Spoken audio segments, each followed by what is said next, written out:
karena saya izin rekam. Ya, Pak, ya, ada saya punya bukti. Bismillahirrahmanirrahim. Assalamualaikum warahmatullahi wabarakatuh. Waalaikumsalam warahmatullahi wabarakatuh. Semangat pagi teman-teman semuanya. Alhamdulillah kita ketemu di malam ini. Sebenarnya saya mengambil inisiatif teman-teman karena kita punya waktu yang bertemu tatap muka itu kurang. Ini terus terang selama saya membimbing sejak tahun lalu, baru ini saya buka sesi tatap muka. Nah, karena saya pikir teman-teman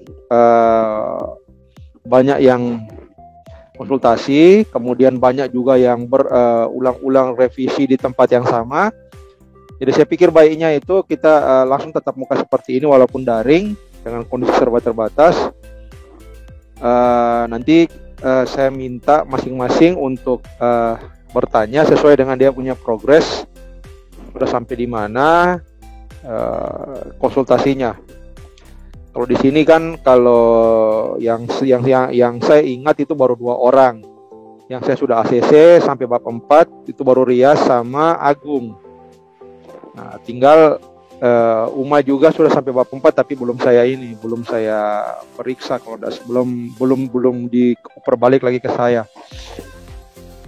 Kalau saya mulai dari Suci, bisa Suci? Laporkan sudah sampai di mana? Ya Pak. Sudah sampai di mana progresnya, Dek? Sampai yang Pak, manfaat teoritis. Nah, sama... di situ paling banyak orang tak kancing di situ, paling banyak salah di situ. Nah, sama Pak, kenapa? Sama tabel variabelnya kan Bapak suruh persingkat saja dikasih 1. Iya, di mapping. Nah, sekarang begini, saya jelaskan dulu kenapa sampai saya minta di manfaat teoritis itu saya minta teori. Ya. Yang harus teman-teman ingat,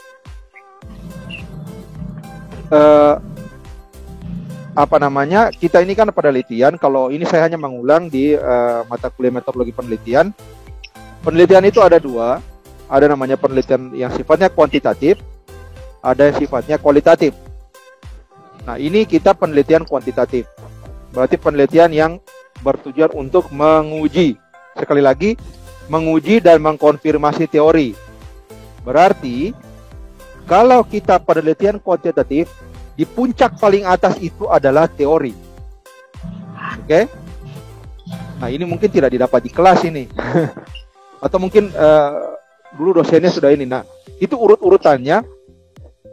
Kita berbicara hierarki penelitian itu, yang paling atas itu adalah teori. Kalau kita bicara penelitian kuantitatif ya. Kenapa sampai saya pertegas harus minta teori, karena dari dasar teori itu kan sifatnya abstrak, dia di atas. Dari dasar teori itu dia akan turun sampai di bawah namanya pertanyaan penelitian. Itu urut-urutannya. Dia yang menjembatani antara variabel X dan variabel Y. Jadi kalau kita berbicara satu teori, contoh teori kinerja. Kalau di STM, teori kinerja itu adalah semua teori yang membahas mengenai kinerja. Berarti yang paling gampangnya endingnya Y. Ya toh, paling gampang itu. Kalau berbicara kinerja, cari teori kinerja banyak. Tetapi cari teori kinerja yang paling mendekati dengan tujuan penelitiannya. Banyak teori kinerja, tapi dia ketika dihubungkan dengan variabel X dan variabel X-nya itu tidak ketemu. Jadi triknya itu adalah mencari variabel Y. Kemudian kaitkan dengan variabel X dan tujuan penelitian. Itu yang penting. Kalau teori-teori kinerja itu kan teman-teman rata-rata kan mengukur kinerja. Kalau ini kita bicara SDM dulu ya. Kita bicara SDM itu banyak mengukur tentang kinerja karyawan. Kalau dari karyawan itu banyak, itu dari paling banyak itu kutip dari pendapatnya Stephen and Robin. Nah, itu sudah. Cari-cari pakai itu. Mengenai Stephen and Robin. Kemudian, ini saya bicara hierarkinya supaya kawan-kawan paham. Secara teori, setelah teori itu dia paling atas. Di bawahnya teori itu ada namanya konstruk. Ada namanya konstruk. Konstruk ini sifatnya masih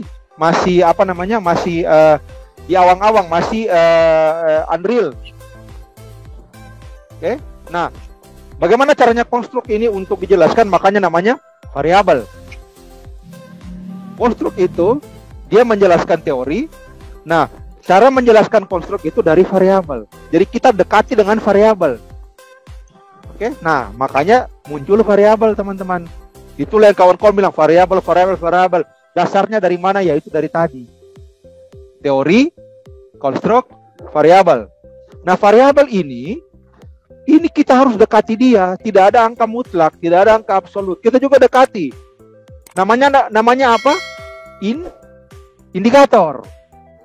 Kita dekati variabel itu dengan indikator. Nah, indikator itu adalah semacam hal untuk mengenali variabelnya. Bisa saja dalam satu variabel yang sama itu beda-beda indikatornya. Bisa saja. Karena kita dekati dia.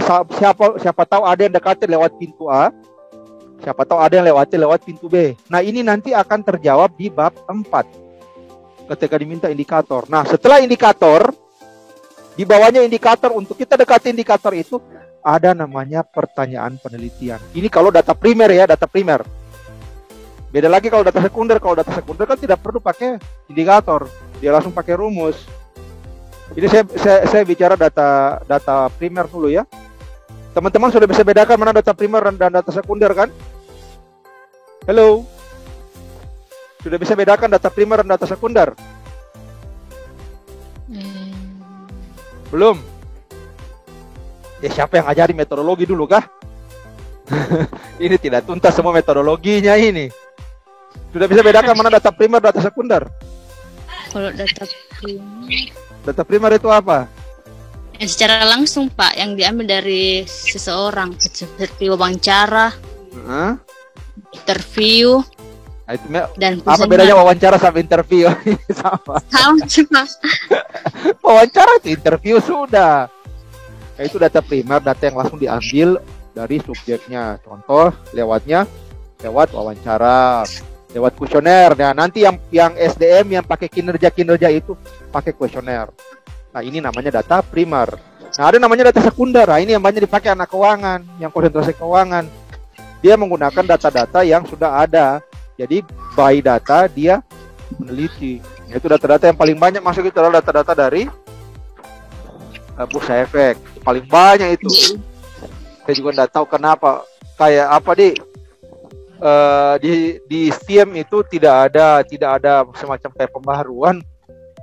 Kalau skripsi tentang keuangan itu rata-rata bahas tentang di perusahaan-perusahaan yang terdaftar di BEJ.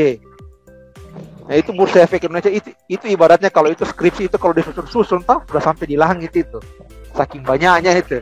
Hampir tiap tahun Bursa Efek. Coba lihat makin di perpustakaan. Dari zamannya Pak Ode masih S1 sampai Pak Ode sudah S3 itu semua diukur itu kalau disusun-susun sampai di langit itu. Saking banyaknya. Tidak ada yang berani ambil data primer. Ambil perilaku. Tahun lalu ada 3 orang kalau tidak salah itu ambil tentang perilaku keuangan. Itu bagus, perilaku investor. Dia pakai data primer. Tapi nantilah, itu nanti sesi selanjutnya. Nanti kita akan bicara. Terus tadi sambungannya Suci tentang ini ya. Matriks. Ya. Matriks. Jadi, nah sekarang gini. Kenapa sampai saya minta kawan-kawan untuk kerja mapping duluan? Terutama yang keuangan ya. Kenapa sampai saya minta mapping? Supaya kawan-kawan bisa lihat progresnya. Kenapa juga saya minta 10 tahun terakhir, bukan 5 tahun? Kalau kita menganalisa data, semakin panjang range data itu semakin bagus. Karena kita mengambil kesimpulannya, range datanya itu panjang. Kalau cuma 3 tahun terakhir, kita ambil kesimpulan bisa, tapi bisa saja bias. Tapi coba kita mundurkan 5 atau sampai 10 tahun. Kalau saya minta tuh paling sedikit 5 tahun, paling panjang 10 tahun. Kenapa? Supaya range datanya itu bagus. Nah, kemudian sebentar tadi Suci apa? Matriks apa tadi deh? Mappingnya? Apa yang variabel, data-data variabel? Oh, yang itu. Nah, kenapa saya juga suruh masukkan di bab 1? Karena itu adalah dasar, teman-teman. Itu adalah nama. Kalau Suci keuangan ya? Iya, Pak. Nah, Ini berlaku untuk semua ya, yang keuangan berlaku semua. Kenapa saya minta mapping? Pertama sekali itu saya minta mapping timeline paling pertama itu. Iya, iya. Timeline itu tujuannya supaya bagaimana saya bisa mengontrol teman-teman. Kawan-kawan bikin jadwal sendiri, saya tidak mau campur tangan. Ketika kawan-kawan sudah mengisi jadwal itu, berarti kawan-kawan sudah sudah komitmen, berarti harus selesai sesuai dengan jadwal itu. Makanya saya bilang tidak boleh lewat dari 6 bulan. 6 bulan. Target kita maksimal kita bisa wisuda itu mudah-mudahan kalau jadi bulan 6. Insya Allah bisa. Yang penting kawan-kawan mau kencang. Karena saya sudah buktikan. Ada anak bimbinganku cuma 3 bulan.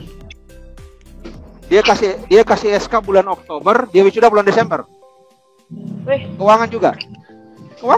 Ada. Mungkin Rani itu cepat. Dia angkatan kedua, dari itu saya bilang tadi, dari 6 orang angkatan kedua. Dia cepat. Dia kasih SK September atau Oktober. Desember wisuda. Coba lihat tuh. Karena kuncinya dia fokus. Nah, kemudian kenapa sampai saya minta data keuangan itu supaya dilihat dia punya trennya, variabelnya tuh apakah dia naik atau dia turun. Karena pintu pertama untuk level S1 untuk meneliti adalah namanya gap variable. Oke? Variabel misalkan paling banyak itu cobalah ROA. ROA dari tahun ke tahun dia mengalami fluktuasi kan? Nah, saya pasti minta kenapa sampai dia berfluktuasi. Jangan cuma komentar berdasarkan tabel di atas ROA berfluktuasi. Bukan seperti itu bahasanya S1. Berdasarkan tabel di atas terlihat ROA selama 5 tahun terakhir berfluktuasi, titik. Nah, saya maunya itu ditambah lagi. Hal tersebut dikarenakan karena mungkin kalau ini kita bicara contoh-contoh ya, kalau perusahaan manufaktur subsektor makanan minuman, karena return on assetnya fluktuatif karena banyak perluasan cabang baru, jadi otomatis membutuhkan banyak biaya-biaya operasional. Aset-asetnya juga banyak yang dijual. Nah, itu kan otomatis fluktuatif.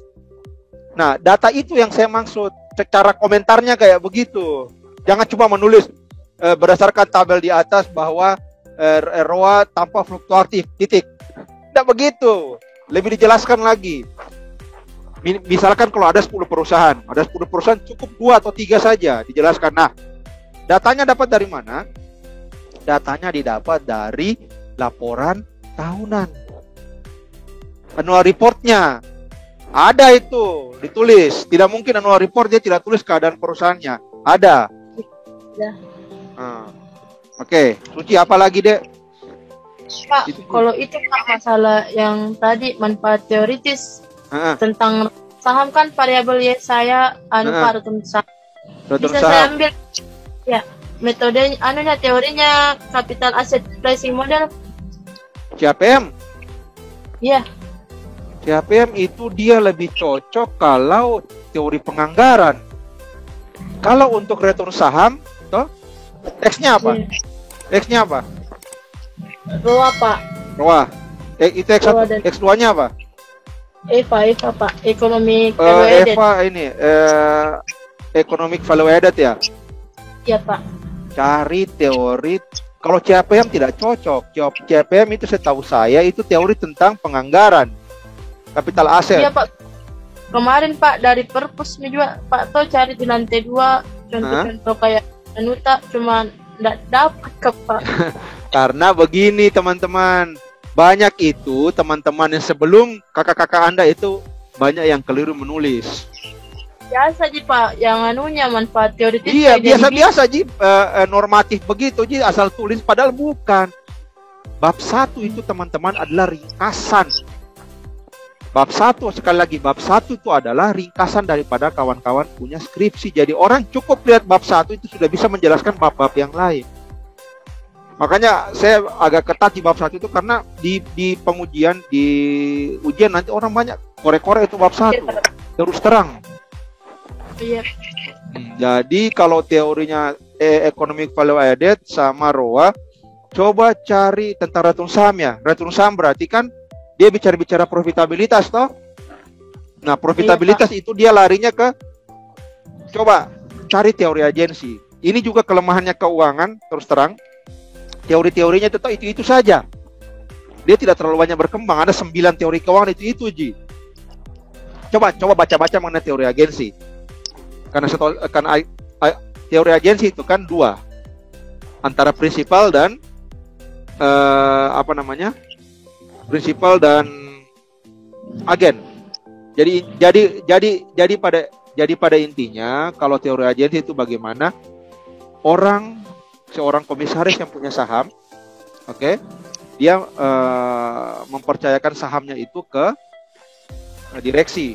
Nah, direksi melaksanakan perusahaan, intinya ujung-ujungnya dia ke profitabilitas. Begitu. Jadi, coba pakai teori agensi saja. Kalau untuk harga saham, beda ya. Return saham dengan harga saham. Kalau harga saham itu pakai teori signal in teori. Beda itu return dan harga. Jadi, ada sekitar 9 teori keuangan itu memang ini kita punya kelemahan. Kalau saya baca, dia tidak berkembang seperti teori SDM. Itu di teorinya. Tidak terlalu banyak. Karena kenapa orang takut meneliti tentang keuangan? Saya tidak tahu kenapa. Di kampus saja dosen keuangan bisa dihitung dengan jari. Yang konsentrasi keuangan kan karena kenapa lihat angka-angka langsung sudah saya kepala.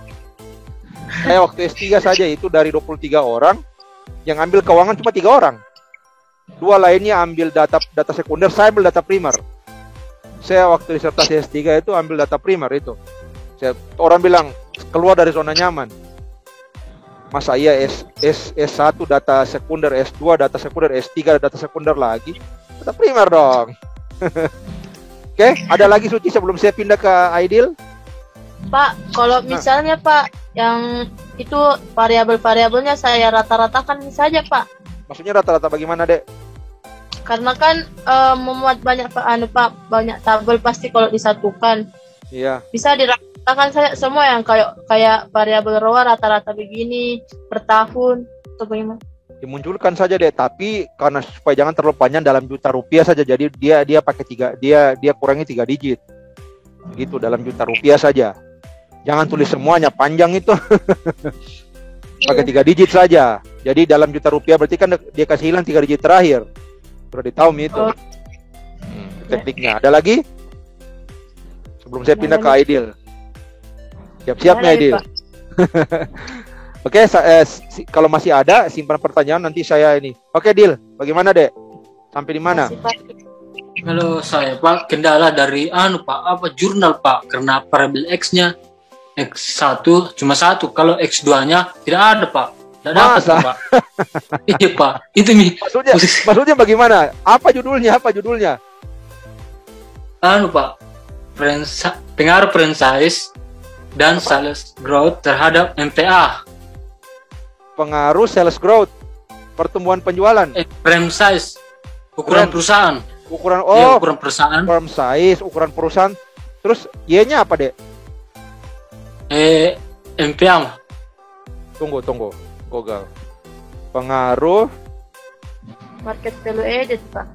Ukuran perusahaan terhadap MPA. Market value added. Iya, Pak. MPA ya? Iya, Pak.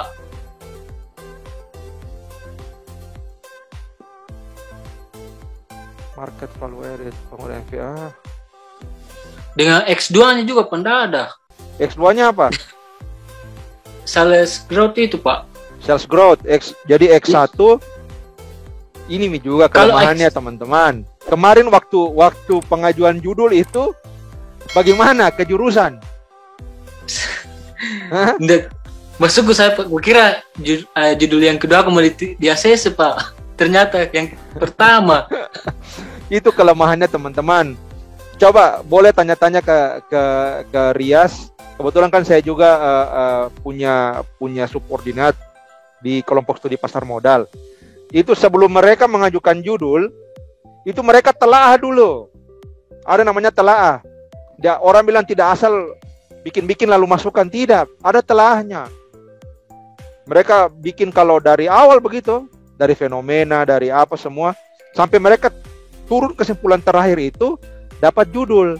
Jadi judul itu kalau saya punya istilah judul itu tidak turun dari langit. Ada telahnya. Semua bikin. Saya punya adik-adik di KSPM itu semua bikin, termasuk Rias apa semua, termasuk Uma semua. Jadi kalau memang kesulitan, siapa pemimpin satu? Ibu Janati. Bu Janati. Setelah ini coba fotokan judulnya ulang ke saya. Nah, kalau memang bagaimana, coba kita ganti variabel. Daripada susah Ki. Udah bisa ganti judul Pak. Ya otomatis ganti variabel kan ganti judul. Iya Pak. Iya, nanti kalau sudah ini, nanti tulis di buku konsultasi, Pi melapor sama Ibu Janati, baru Pi melapor sama Ibu Orfi. Bilang, nanti coba saya dulu kirimkan saya judulnya, saya coba cari-cari juga artikelnya toh, siapa tahu ketemu, siapa tahu kita yang salah cari. Toh? Iya, Pak. Kirimkan ke iya, saya, Pak. nanti sebentar saya coba-coba bantu cari. Kalau memang tidak Iya. dapat, karena memang biasa begitu, sama kayak kemarin ada kakak senior Anda, dia salah judul. Mestinya variabel Y-nya tuh di X, dia kasih di Y. Nah, tidak ada artikel ke sana. Mau baru bisa, cuma lama, akhirnya saya ganti. Persis juga saya dengan anak bimbingannya dengan Ibu Janati, persis. Saya bilang ganti ini, salah. Kita rubah posisi. Tapi koordinasi dengan pembimbing satu, baru setelah itu ke jurusan. Gitu. Oke, masalahnya deal selesai toh? Ya, Apalagi Pak, yang sementara gangguan apa lagi? Adil sudah pernah konsultasi belum? Sudah pernah konsultasi ke saya belum? Mapping sudah dikirim semua belum? Ya Pak. Mapping sudah dikirim belum? Kalau mapping itu salah Pak. Hah? Karena variabel X-nya itu salah Pak. Kenapa bisa? Dari Itu mana saja dia tahu salah? Sambarang. Sudah gampang aja. Sebentar nanti kirimkan ke judulnya. Ulang saya coba bantu cari. Iya Pak, tahu kita makasih yang salah Pak. cari. Iya Pak. Oke, tapi sambil cari Maki juga. Ya minimal 5 Iya, Pak. lah kalau saya. 5 sampai 10. Banyak. Oke, ada lagi masalah sebelum saya pindah ke yang lain lagi? Siapa lagi yang belum? Aidil sudah, Dek? Aman? Nah, sekarang Rias, Dek. Ya, Pak. Bagaimana? Kan sudah sampai bab 4, toh? Ya Pak, ini lagi kembali lagi ke teman-teman Pak. Banyak kan mempertanyakan itu laporan keuangan Pak. Ya. Laporan keuangan itu tidak bisa dikasih sebelum ada surat dari P3M Pak. Oh iya, ndak bisa. Ndak bisa dikasih itu laporan keuangan karena nanti kalau ada surat penelitian.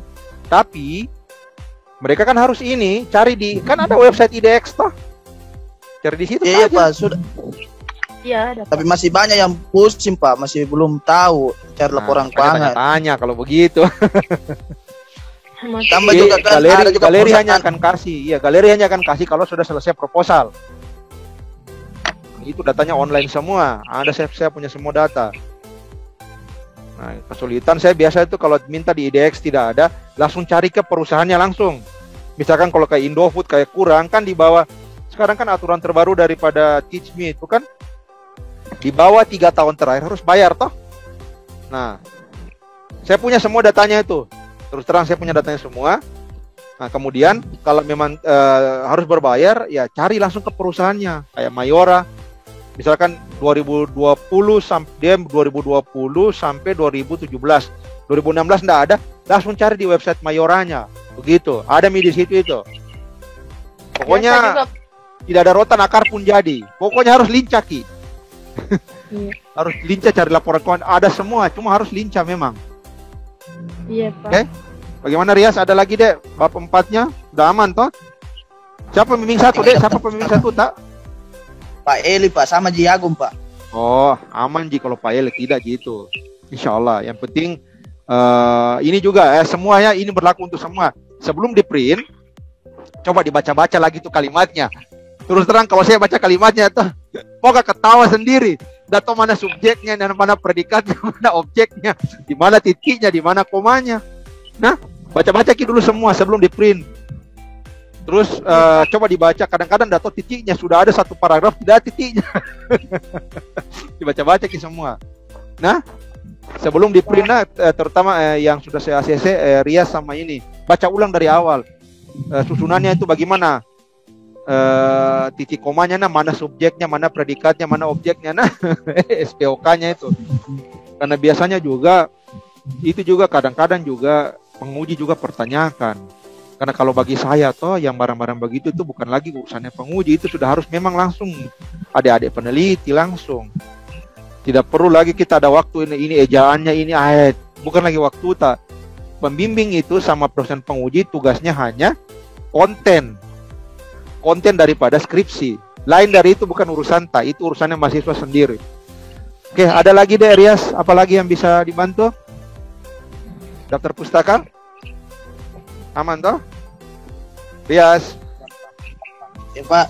Apalagi yang bisa dibantu deh? Mungkin bisa dijelaskan di kerangka Pak, masih kurang paham saya.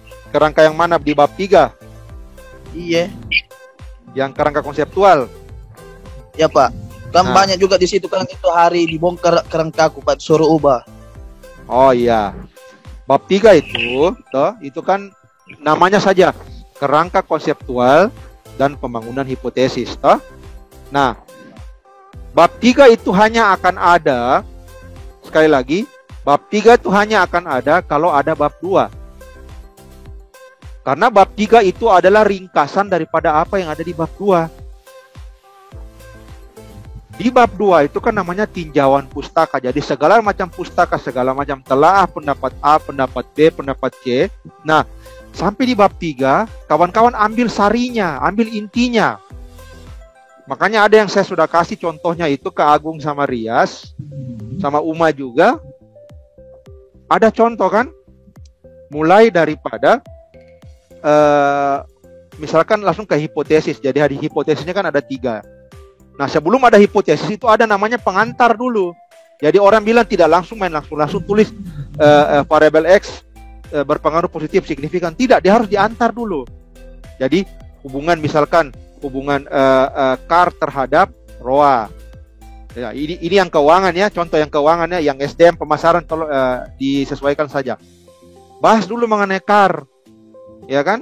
Nah, itu dari mapping di bab 2 akhir itu. Kan mapping di bab 2 akhir itu kan ini toh. Cuma matriks kan. Makanya saya minta di bab 1 jelaskan. Nah, copy saja dari bab 1 itu masuk ke bab 2, bab 3. Deskripsikan. Oke? Mau yang positif signifikan, negatif signifikan, masukkan semua. Nah, kemudian yang deskripsi itu dia turun di bawahnya. Jadi gambar yang tadi berbentuk deskripsi kita jadikan gambar. Ya kan, karena tipe orang itu ada yang suka baca gambar, ada yang suka deskripsi. Kalau saya terus terang saya lebih suka baca gambar, lebih cepat. Nah, deskripsi, gambar. Oke? Setelah itu hipotesis. Hipotesis itu adalah kesimpulan sementara.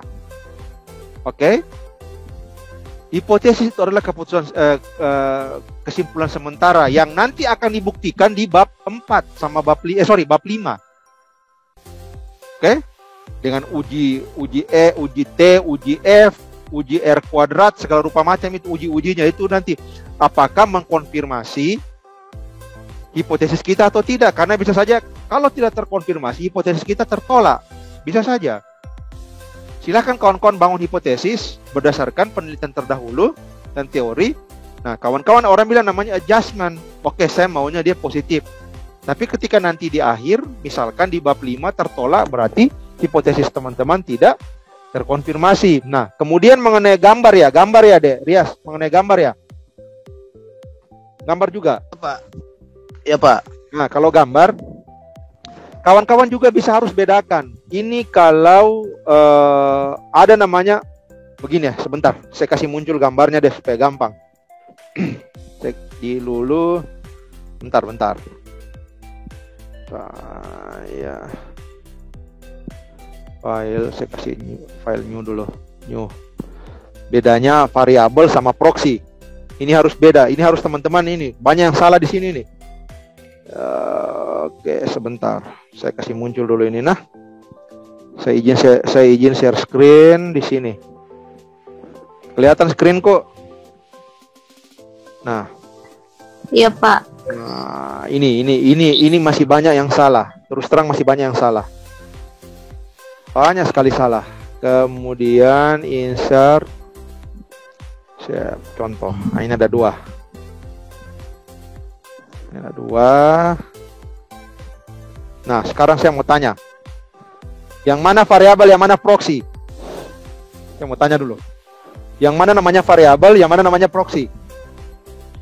Kalau yang keuangan, kotak, Pak. Variabel yang bundar. Kotak. Variabel. Proxy. Iya, Pak. Proxy yang kotak. Proxy yang proxy kotak. Variabel yang bundar. Itu. Banyak sudah pendapat salah kan? Variabel itu ya bulat. Yang bundar gitu. Ya bundar. Yang bulat. Variabel itu bundar. Nah, variabel itu bundar. Variabel itu namanya observed. Ada 2 terbagi, observed variable dan unobserved variable. Karena dia masih mau lagi, namanya kan observe, masih diobservasi. Itu saya bilang tadi, dia didekati dengan indikator.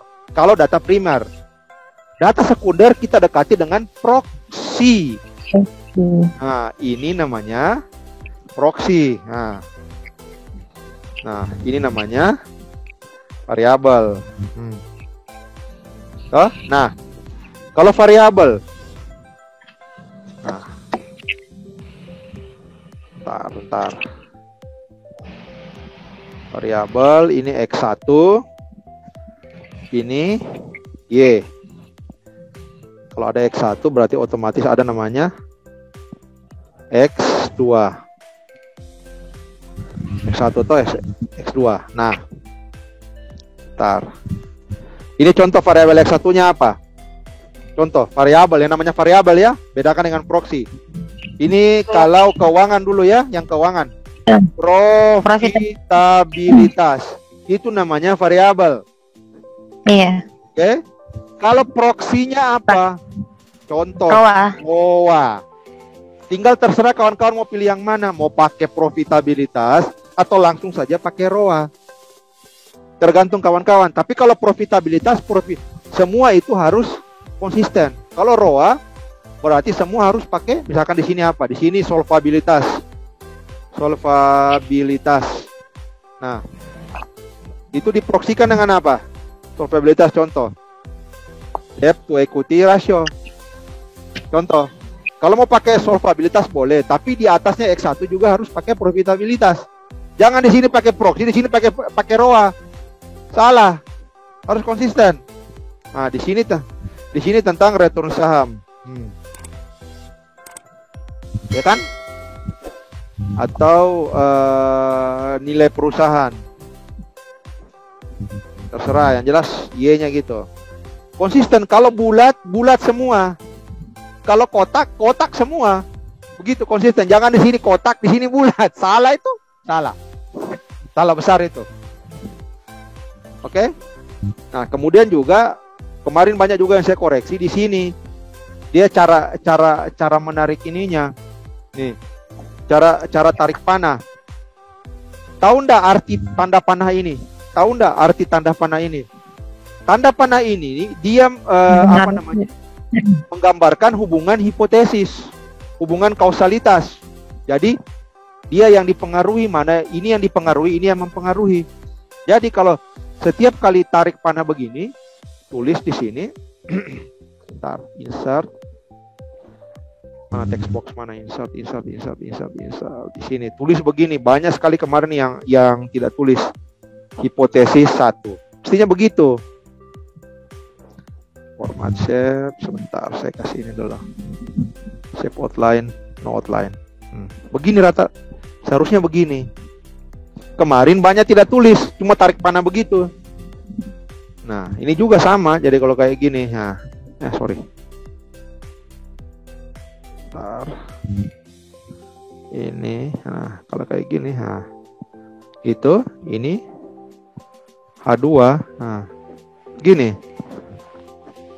ini H2. Nah kalau H3, ada juga kemarin banyak yang minta, banyak di tujuan penelitian itu cuma H1 sama H2. Nah kalau kita untuk menguji itu ada namanya, kalau H1 sama H2 saja itu namanya uji tes. Nanti kalau namanya uji ini namanya uji parsial. Kalau uji simultan, nah itu nanti namanya uji F. Gambarnya itu kayak gini. Nah, langsung deh kayak gini. Ini. Nah, di sini namanya rata-rata ya, ini H3. Nah, seperti ini. Begitu. Nah, profitabilitas biasa juga di sini. Sini juga ditulis nanti di atas sini. Nah, dia diproksikan dengan apa? Tanda panahnya itu keluar. Nah, karena dia proksi. Nah, oke. Tanda panahnya itu. Gitu. Sama juga di bawah begini. Proksinya der, contoh. Gambar. Ini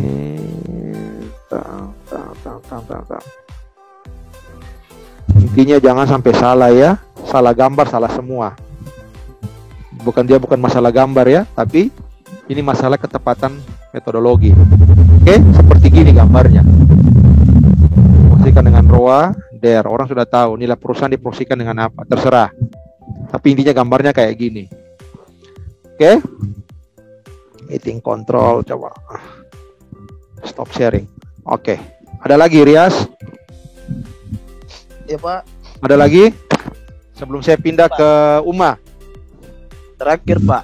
Nah, apalagi, Dek? Saya variabel X2 aku itu kan variabel X1 aku kan dar, Pak. Apa bedanya?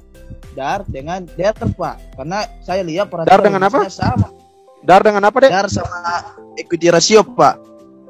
Debt to equity ratio. Oh, gini. Kan biasa sama itu rumusnya, Pak, ya saya perhatikan. Nah, coba lihat dari rumusnya. Debt to asset. Oke. Bagaimana kemampuan pinjaman untuk aset? Kalau debt to equity ratio, bagaimana kemampuan pinjaman untuk menghasilkan modal? Jadi rasio. Nah, rumusnya itu kan berarti kan debt to aset kan berarti total pinjaman dibagi total aset kan? Iya, Pak. Iya kan? Iya, Pak. Nah, kalau debt to equity ratio kan total pinjaman dibagi total modal kan? Modal, Pak. Nah, beda itu sudah beda. Beda itu. Kira sama, Pak. Hah? Kira sama, Pak. Karena beda. Nah, dari rumusnya saja sudah beda.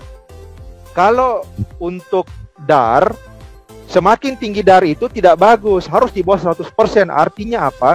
Kalau di atas 100% berarti aset perusahaan yang bersangkutan itu lebih banyak dibiayai dari hutang.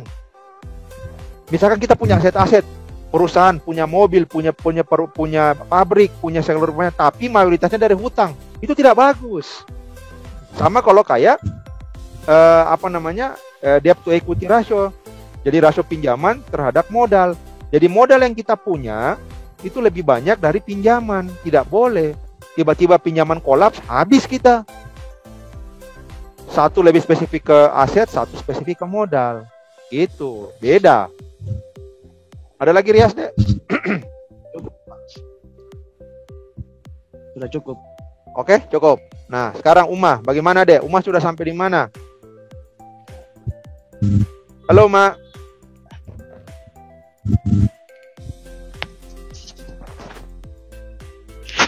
Gimana, Dek? Sudah sampai di mana? Sementara Siapa di belakang gitu? Sudah sampai di mana, Dek? Saya kira sudah. Begini Mi, kalau masuk tiba-tiba muncul lagi penampakan di belakang Bella. Yang kok kita asli.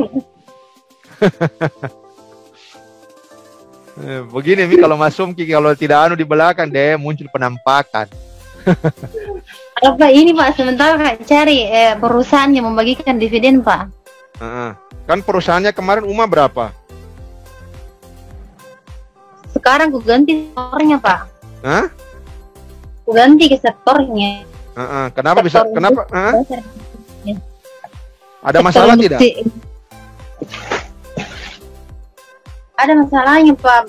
Sementara bingung Kak ini cari perusahaan yang membagikan dividen. Kalau perusahaan yang membagikan dividen itu kan dilihat saja di dalam laporan keuangannya ada ndak Dividennya dividen payout ratio-nya di ikhtisar laporan keuangannya di laporan tahunan. Dilihat saja dari situ. Memang sih orang bilang kerja Rodi karena semua perusahaan kita harus lihat.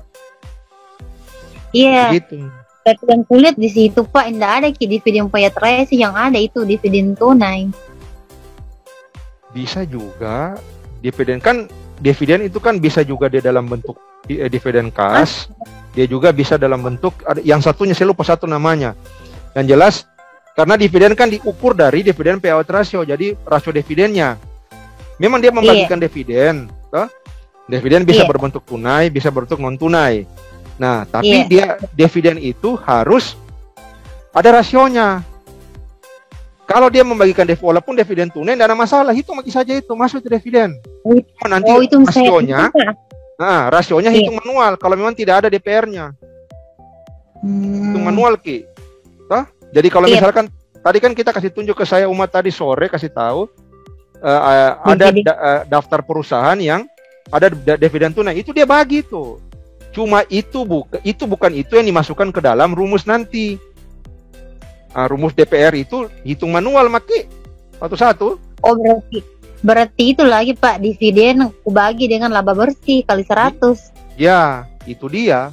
Itu namanya DPR. Kan rasio. Kalau rasio kan berarti kita kali 100. Iya. Gitu. Begitu saja. Iya Pak. Ada lagi? Kalau sudah Bapak 4 toh? Iya, Bapak 4 nih Pak. Ada lagi masalah? Iya, enggak ada nih Pak ini yang dividen. Aman itu? Oke. Jadi kapan saya bisa dapat lagi? Karena saya target itu pokoknya teman-teman semua ini 20 orang lebih ini sudah harus proposal akhir Maret. Karena bulan depan itu kan insya Allah puasa. Nah, puasa itu kan biar bagaimana namanya manusiawi Ki. Kita punya spanning pasti turun. Punya produktivitas pasti turun. Nah, supaya mulai makin meneliti di situ. Apalagi data sekunder gampang sekali. Yang data primer ini yang nanti ini yang turun lapangan. Oke. Aman toh, aman toh? Iya Pak, iya insyaallah secepatnya. Oke, saya tunggu secepatnya. Nah, sekarang Agung. Agung kan sudah mini. Bagaimana Agung? Agung masih di kampung, Dek? Iya Pak, rencana besok baru ke Makassar Pak. Iya, ketemu Pak Eli tapi sudah aman toh? Kan sudah aman, sudah CACSM itu. Iya Pak, sisa saya lagi mau baca ulang Pak. Iya, baca ulang dong supaya kalau ditanya sama pembimbing satu, Pak, harus begitu dibaca-baca ulang. Iya Pak. Nanti di situ akan kelihatan kalau kawan-kawan betul-betul kuasai kawan-kawan punya skripsi. Kalau ujian kok udah enak. Istilahnya gini nih. Tidak enak tong itu kalau penguji kalau tidak bertanya. Sebenarnya biasanya pertanyaannya tuh sebenarnya pertanyaan apa ini? Sebenarnya kalau ini tuh tidak perlu itu pertanyaan kayak gitu, cuma karena tidak enak namanya dia menguji, dia cari saja pertanyaan. Padahal sebenarnya bukan itu pertanyaannya, bukan itu substansinya. Yang penting kawan-kawan pelajari, tahu di mana celahnya, siap senjatanya, jadi ketika ditanya langsung tembak begitu. Apalagi kawan-kawan yang bikin sendiri, mantap itu. Iya Pak. Oke, Gung, tidak ada masalah, aman toh? Alhamdulillah Pak. Oke, jangan lupa buku konsultasi ya, ditulis ya. Iya Pak. Iya Pak. Oke, sekarang next kita ke Wana. Ke Wana. Iya Pak. Nah, Wana bagaimana Dek? Saya Pak yang di latar belakang Pak, direvisi. Latar belakang kenapa? Di mana kok? Latar belakang Di mananya yang saya revisi? Mencakup variabel Y Pak. Nah, Kinerja. begini. Saya jelaskan isi daripada bab 1 ya, supaya kawan-kawan ada gambaran. Saya ulangi tadi yang pertama. Kita ini adalah penelitian kuantitatif. Oke? Kemudian kita memakai pendekatan namanya deduktif. Lawannya deduktif adalah induktif. Kalau deduktif itu penjelasan dari umum ke khusus, induktif itu kebalikannya, dari khusus ke umum. Nah, itu kalau digambarkan seperti begini ya. Saya kasih jelaskan supaya kenapa sampai saya minta kawan-kawan. Ini apa lagi sayang? Sebentar. Saya cari dulu. Dia seperti itu mana ini? Oke, sini. Bentar ya. Kelihatan layarku toh? Itu. Bentar. Mana ini segitiga? Nah, saya diajarkan sama semua, saya punya dosen metodologi, itu latar belakang itu ibaratnya ini apa ini? Segitiga terbalik. Dari umum ke khusus, lihat. Ya kan? Kalau segitiga ini kan sebentar daratai. Nah, kita kan pakai pendekatan induktif. Saya kasih warnanya dulu, saya kasih hilang. Supaya mana ini? Sheffield. Gini. Ini kan segitiga terbalik, Dek. Berarti semua hal-hal yang umum dia mulai dari atas, jadi dia menyempit begini sampai di bawah, menyempit. Nah, yang pertama itu tulis. Oke, isi dari bab latar belakang adalah keadaan. Sebentar. Ini dia di belakang ini, sebentar. Send behind text. Nah, keadaan umum variabel Y. Kenapa variabel Y? Bukan variabel X duluan. Karena variabel Y itu adalah variabel yang dipengaruhi. Bukan variabel yang mempengaruhi. Dia adalah ending. Dia adalah tujuan penelitian kita. Jadi bahas dulu variabel Y. 1-2 paragraf. Nah, keadaan umumnya ya, ini keadaan umum. Kemudian bahas faktor-faktor. Ada semua pasti satu ini faktor-faktor yang mempengaruhi variabel Y. Masukkan semuanya. Ini mungkin saya belum ini ya, belum. Kenapa saya minta semuanya? Itu sorry ya kalau saya ini agak-agak ini batuk. Kalau kawan-kawan punya judul, kalau kita kalimat matematikanya itu seperti ini. Y sama dengan X1 tambah X2 tambah X3 tambah X tambah. Ini yang sudah bab 4, Gung. Ini di mana, Gung? Kalau rumus ini ada di bab 4 ini rumusnya. Rumus regresi ini. Ini rumus regresi. Tapi kalau regresi kan nanti ada tambah koefisien. Tapi intinya begini. Maksud daripada ini apa, teman-teman? Bentar. Y adalah X1. Sekali lagi, Y adalah hasil daripada penjumlahan X1 ditambah penjumlahan X2 ditambah penjumlahan X3 sampai Xn atau X yang ke N. Nah, contoh. Kenapa saya minta semua? Contoh. ROA. ROA itu dipengaruhi oleh apa? CAR tambah NPL tambah NIM tambah LDR. Itu rumusnya. Jadi masukkan semuanya ini dimasukkan semua karena semua variabel, sekali lagi semua variabel yang mempengaruhi ROA itu dimasukkan. Sekali lagi, semua ini masih di sini, ini masih di sini nih, masih di sini, masih di sini. Masih di situ. Nah, kenapa saya minta semuanya? Ini alasannya, rumus ini. Ini alasannya. Sesungguhnya variabel Y teman-teman itu adalah penjumlahan daripada variabel X1 tambah variabel X2 tambah variabel X3 sampai Xn. Jadi kalau Xn N-nya itu adalah 9 ya X9. Sesungguhnya. Makanya saya minta taruh semuanya. Dan sekali lagi, jangan lupa menurut siapa, kutip siapa, itu jangan lupa. Karena kita adalah penelitian ilmiah, jangan lupa kutip siapa. Oke? Setelah itu, sempitkan jadi X1 dan X2. Nah, silakan mau ambil mana? Ambil KAR kah? Ambil NIM? Terserah. Di sini jadi tulis contoh. KAR dan NIM. Nah, ini satu paragraf. Ini satu paragraf. Nah, kan sudah menyempit toh? Sudah tambah kecil toh? Tidak melebar lagi toh? Ini kan masih melebar, ini sudah menyempit. Nah, kemudian setelah bahas ini secara umum, kaitkan dengan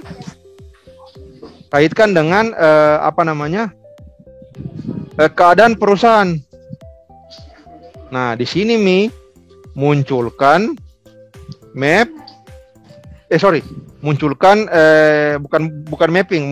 keadaan variabel. Itu yang saya minta itu.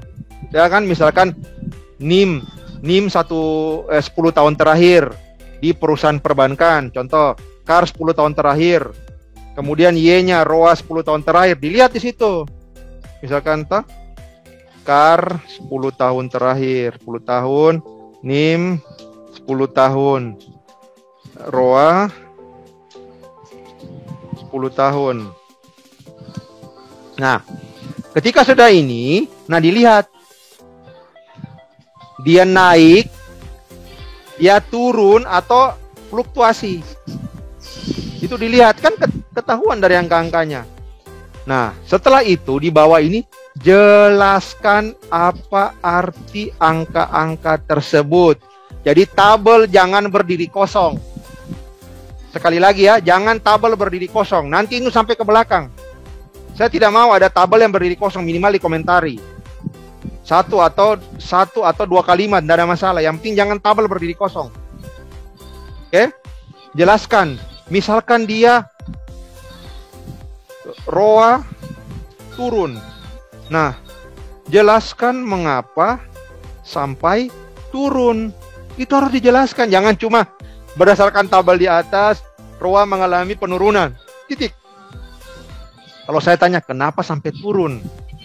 Ini harus dijelaskan. Sampai dia turun. Datanya itu dari mana? Laporan tahunan. Pasti ada. Kawan-kawan komentari. Oke? Di bawahnya lagi. Masukkan mapping penelitian. Nah, ini singkat saja. Jangan semua ditulis. Ada 10 itu jadi 10 paragraf. Tidak usah. Nanti saya share caranya untuk yang bab 1 itu bagaimana cara untuk mengutip variabel, mengutip artikel, jadi mengelompokkan yang positif sama negatif. Oke? Masukkan mapping. Nah, ini ya, setelah ini yang penting. Ini paling sering ditanyakan di ujian. Apa alasan memilih variabel? Oke. Apa alasan memilih objek? Ini adalah 2 pertanyaan yang paling sering diangkat. Jadi saya minta kawan-kawan tulis dan pahami baik-baik. Variabelnya kenapa? Kenapa sampai memilih NIM? Kenapa sampai memilih KAR? Apa hubungannya KAR dan NIM ini dengan ROA? Di tahun-tahun 2010 sampai 2000, contoh sampai 2020. Apa efeknya? Kenapa bukan variabel lain? Kenapa bukan diambil NPL? Kenapa bukan diambil LDR? Kenapa harus ambil KAR? Kenapa harus NIM? Itu maksud saya. Itu harus dijelaskan. Oke? Di bab 1 ini.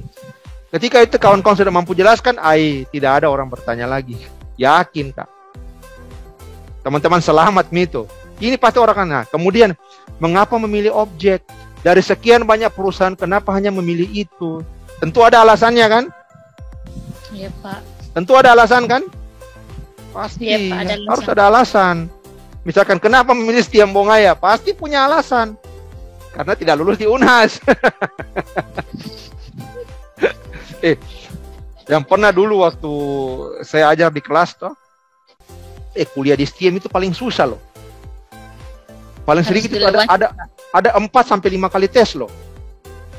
Kawan-kawan sadar tidak? 4 sampai 5 kali ujian kuliah di Setiam. Betul, Pak. Benar Sadar, tidak? Pak. Ya. Sadar tidak? Sadar. Pertama, tes di Unhas tidak lulus. Kemudian tes di UMI tidak lulus. Tes di Unibos tidak lulus. Tes di Setiam lulus berapa kali? 4 kali tak? Benar tidak? 4 kali tidak? 4 kali tak? Benar, Pak. Iya. Makanya kawan-kawan harus menjelaskan kenapa sampai harus kuliah di Setiam.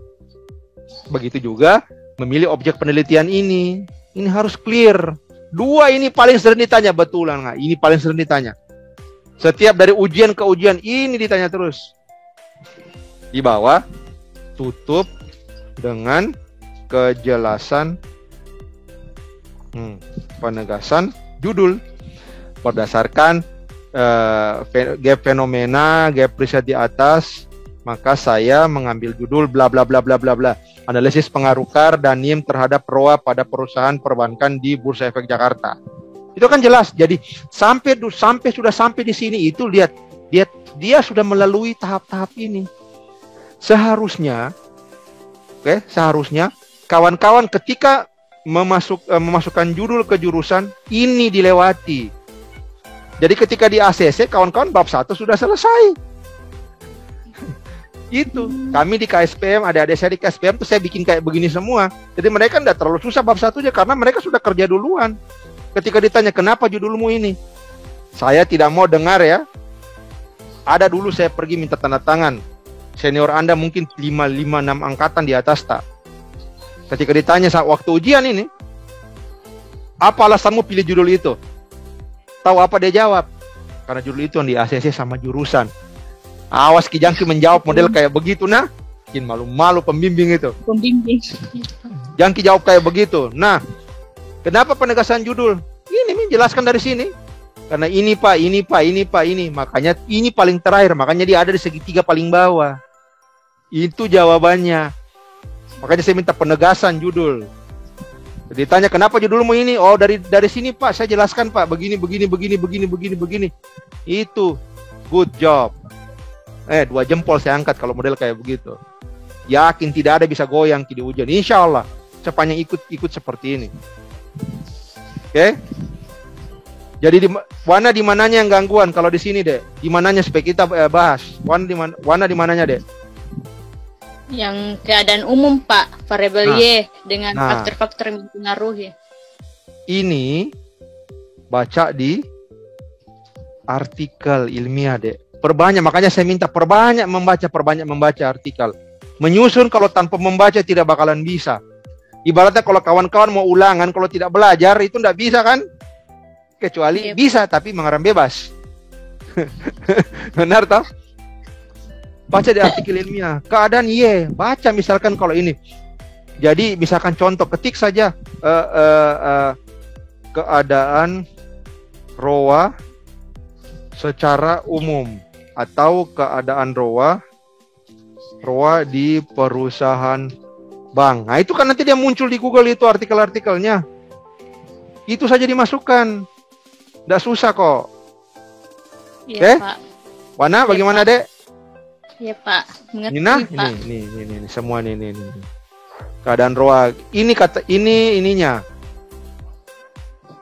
Apa namanya? Ini adalah keywordnya ya. Keyword. Gitu. Keadaan ROA secara umum. Nanti kan dia pasti mau kasih muncul skripsi, kasih muncul artikel, tidak ada masalah. Baca di situ baru gabung, tulis maki, cantuman ke siapa. Ada lagi Wana, Dek? Sama manfaat teoritis, Pak. Nah, itu manfaat teoritis yang tadi. Karena sini teori, kemudian konstruk, ada namanya variabel, ada namanya, sebenarnya ada satu lagi, dimensi, ada namanya indikator, ada namanya pertanyaan penelitian. Ini begini. Ini adalah induknya yang paling di atas.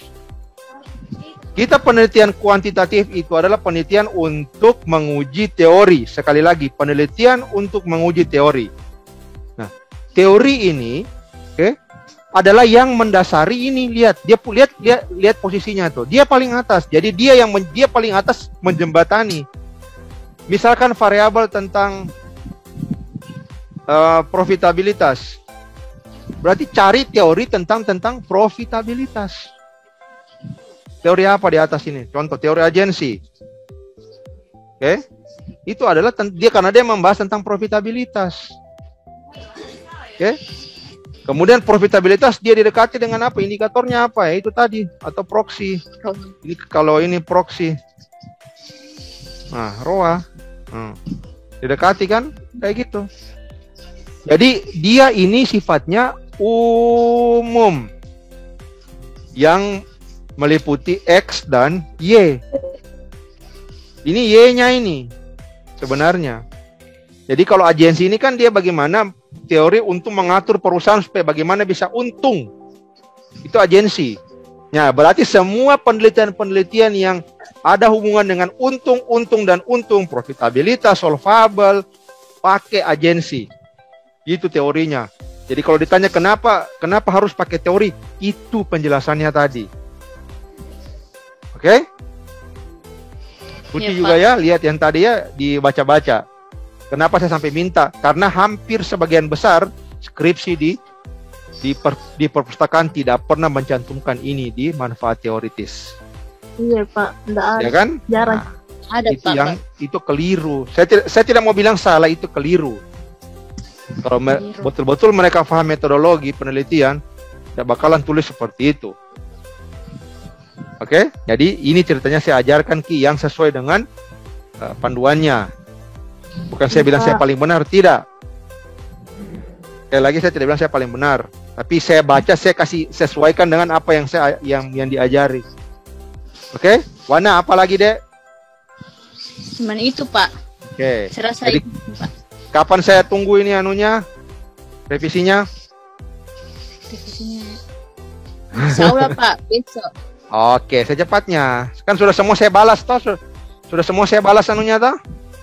Iya Pak. Pak. Bentar, siapa lagi nih?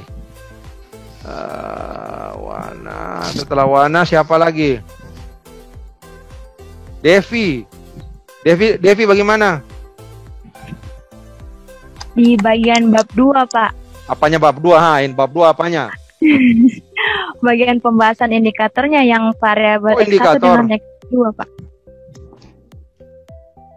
Oke, sebentar. Itu indikator itu deh kayak gini. Ini sebentar, ini isi bab 2. Gini. Oke, kalau data primer ya, data primer duluan. Oke, kita bicara data primer, isi daripada bab 2.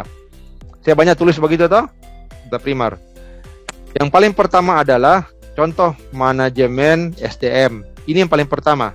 Bahas dulu apa itu manajemen SDM. Kemudian teori yang melandasi. Dapat dari mana? Yang tadi bab 1, manfaat teoritis. Sekali lagi saya bilang bab 1 adalah ringkasan. Kelihatan enggak ini? Tidak Pak. Oh, sorry.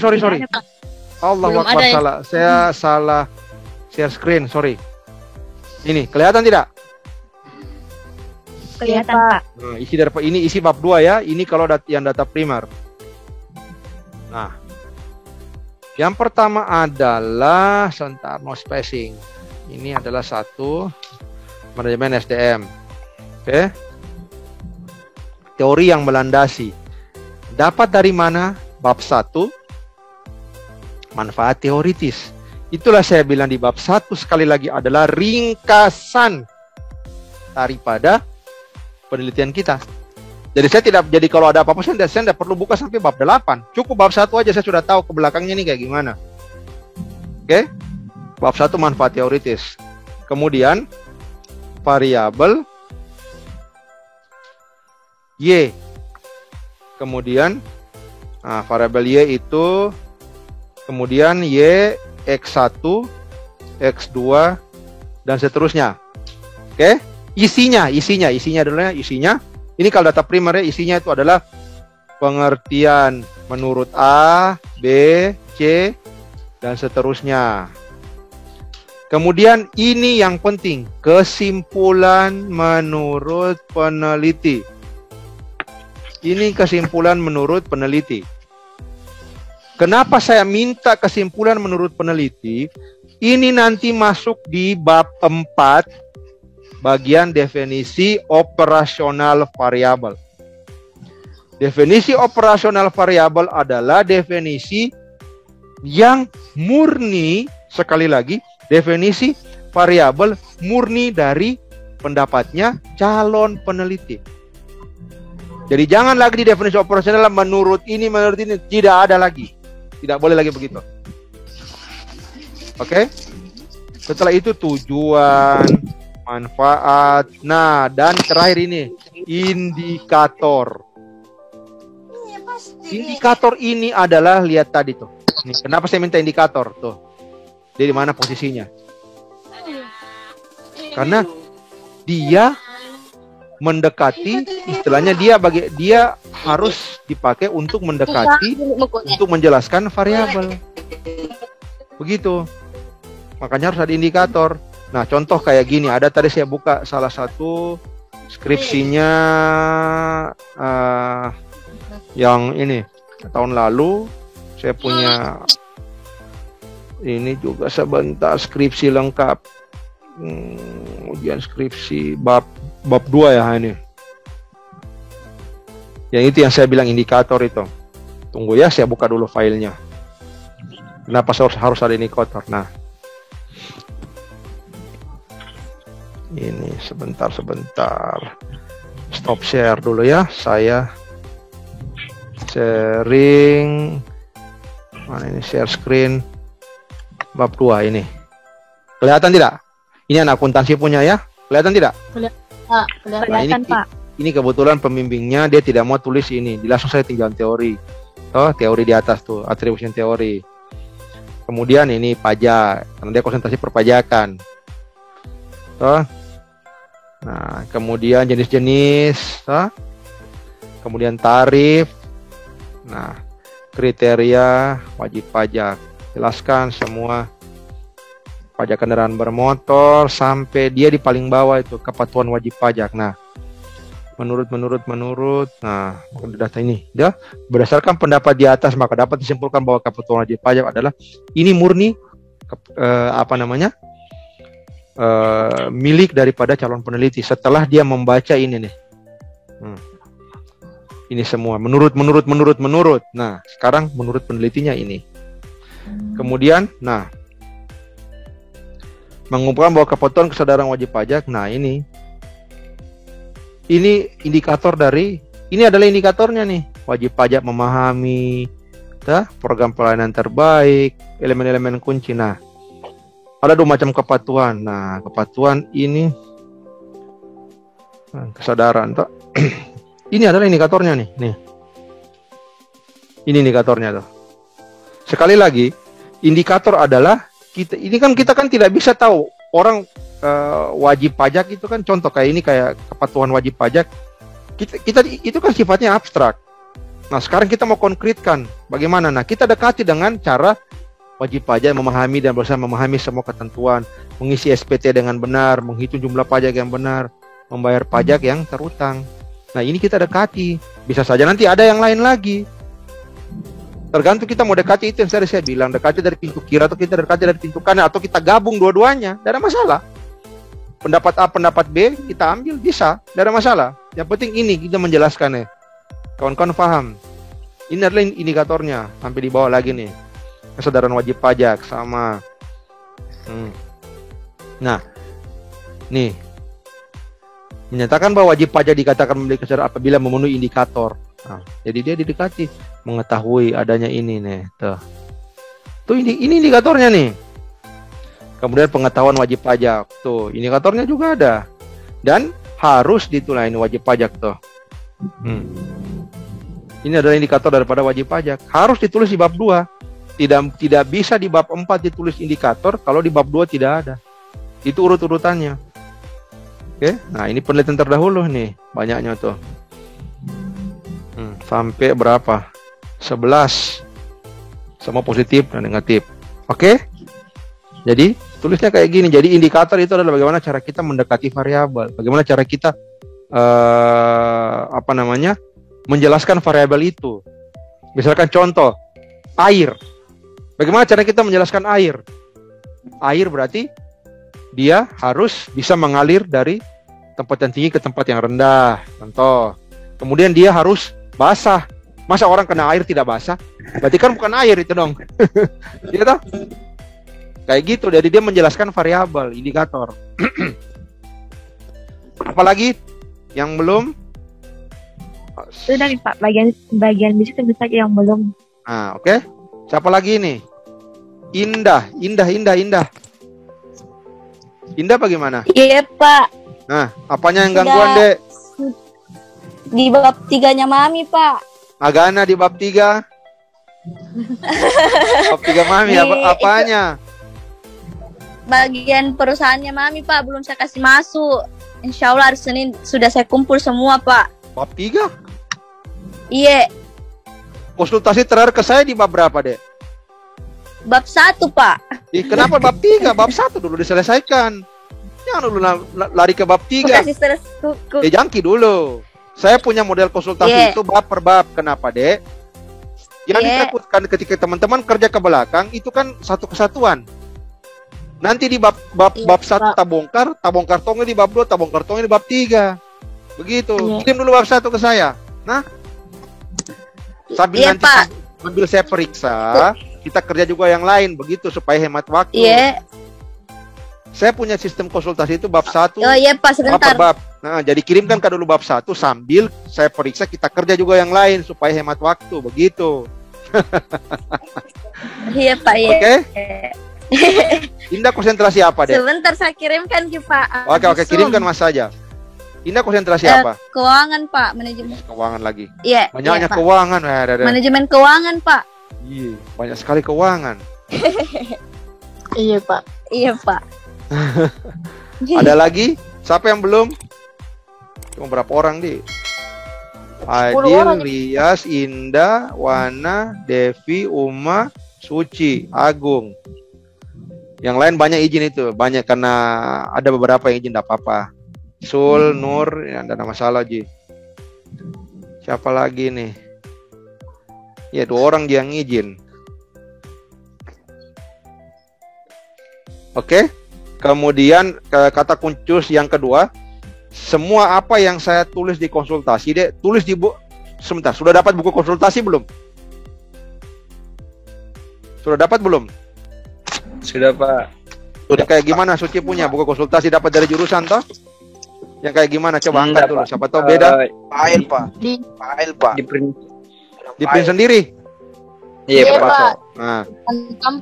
Nah, itu harus ditulis ya. Setiap apa yang saya konsultasi itu ditulis ya, walaupun secara online ya.